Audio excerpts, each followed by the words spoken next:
Hello mga ka-sexy! Welcome back to my YouTube channel. So for today's video mga ka-sexy ay nanahinga ako ng mga repair. Ayan, tumatanggap kasi ako guys dito ng mga repair. Lalo sa mga kabayan kasi syempre sayang naman yung kikitain. Itong tinatahi ko guys ay medyo malaki. So pinaiklian ito tapos ginawang baston, yung parang piting sa baba. So, medyo matagal ang paggawa ko guys. At talagang mabusisi guys kasi minsan yung aking makina ay portable lang naman siya. So, patigil-tigil minsan. So, minsan dahan-dahan lang para hindi mabali yung karayom. So, yun mga ka-sexy. So, habang nandito ako nananahi, yung kasama ko naman dito ay natutulog sa kahiga. So, ayan, tinoff ko muna guys yung audio para hindi masyadong maingay yung makina. So, ito na nga mga ka-sexy, katulad nga ng sinabi ko, habang ako ay nandito sa UAE, bumili nga ako ng makina para nga magkaroon ako ng part-time na pwedeng pandagdag sa kita. Kasi minsan yung sweldo namin guys sa isang buwan, isang beses lang yung minsan pahirapan pa humingi ng advance. Talagang minsan maiiyak ka dahil wala na kayo. Natatawa ko guys kasi may nakita kong umiyak. Ayun, narinig nyo guys. So ayan, hindi pa nangyari sa akin yun na umiyak guys. Meron lang ako nakita na umiyak talaga sa harapan dahil hindi binigyan ng ay nako, buhay OFW talaga guys. Napakahirap talaga. Pero kakayanin. Suko lang. Sabi nga sa Bisaya sukol lang. So ayan mga ka-sexy, malapit na rin matapos itong blue na ito.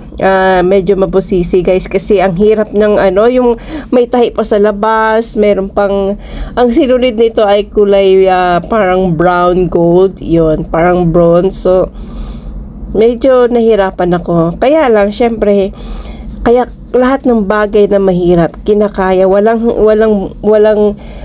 problema o kaya bagay na hindi mo nasusolusyonan. Meron laging solusyon. Kaya fight lang, diba? Walang susuko. So ayan mga ka-sexy, marami pang nakaabang na na gagawin. May 4 pa akong pantalon. So i-deliver ko muna yung 2, baka kasi kailangan na. Itong natapos ko ay 2 guys. Yan. Ito yung problema ko sa makina mga ka-sexy. Laging putol ng putol ang sinulid. Alam mo kung bakit? Kasi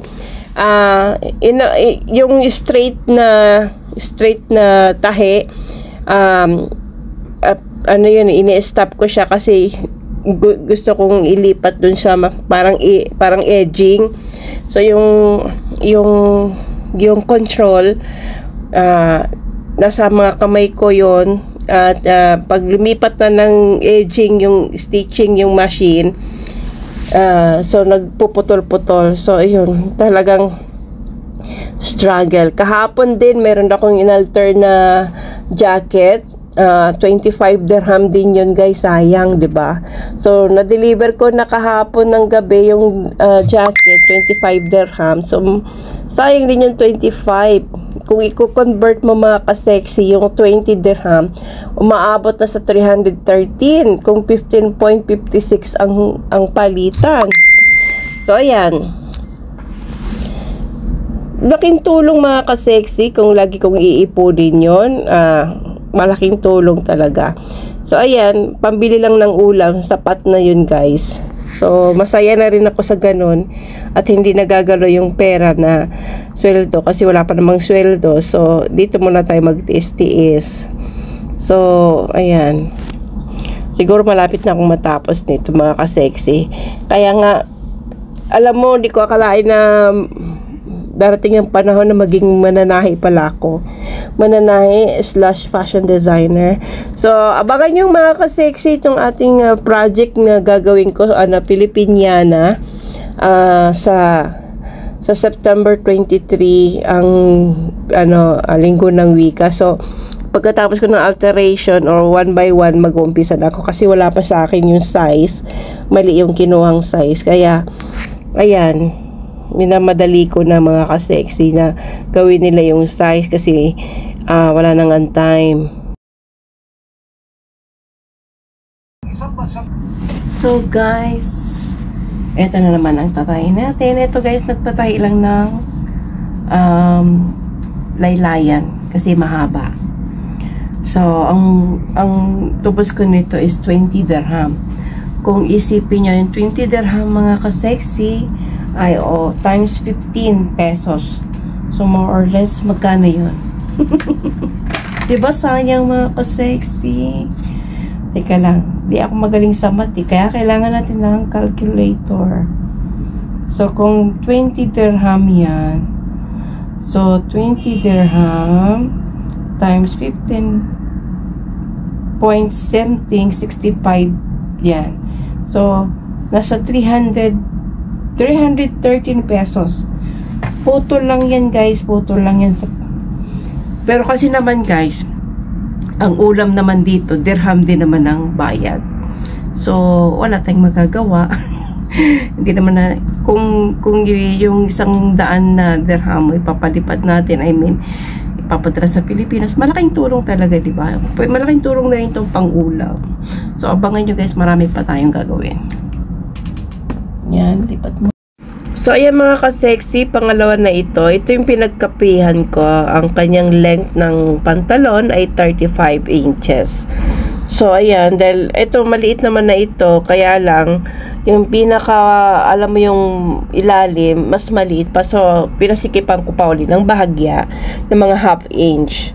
So, hindi naman siya mahirap gawin kasi malambot yung tela. Medyo luma na nga yung tela eh.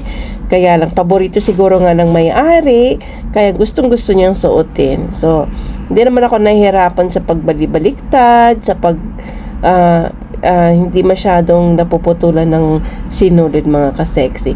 Ayan, kaya kung kayo ay nasa Pilipinas or sa anumang bayan, bumili kayo ng portable machine, pang sarili nyo lang, tapos malay mo, diba, hanggang sa matuto ka, o, diba, pwede ka nang tumanggap ng tahi-tahi, diba? Ayan, tag nito, ang aking mother ay isa ding mananahi, pero magaling siya magluto, kaya yung aming business ay pagluluto. At ang partner niya ang manahi.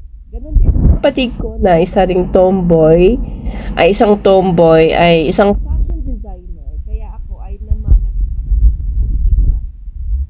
Ang trabaho talaga dito sa UAE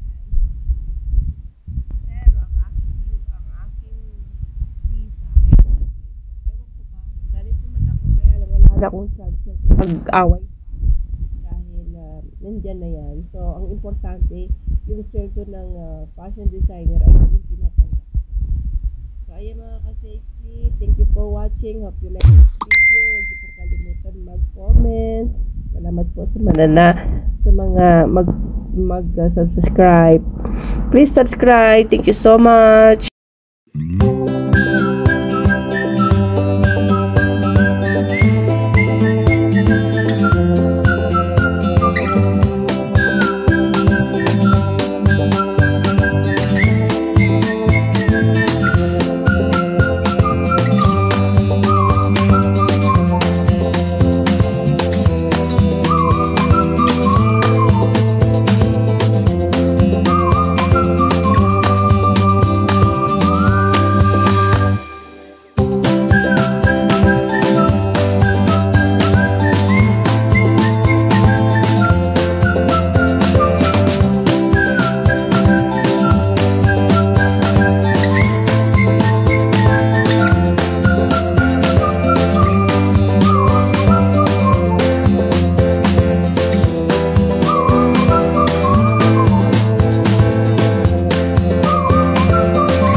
So, ayan mga ka-sexy, nakatapos na ako ng 2 pants. Ayan, balik, ano siya, balik original. And then, ito pa mga ka-sexy. Sa 2, 4 pa. So, yan, 4 pa tayong gagawin mga ka-sexy. So, yan mga ka-sexy, thank you for watching. Habang kami ay siesta time, kami ay nagpapahinga. So, ginawa ko guys, mag-part-time na lang at manahi. Ayan. Sayang naman kasi ang oras, sayang din ang pera. Kikitain namin, pwede na pambili ng ulam yun, diba? So, and guys, thank you for watching. Don't forget to like, share, and subscribe to my YouTube channel. Bye-bye!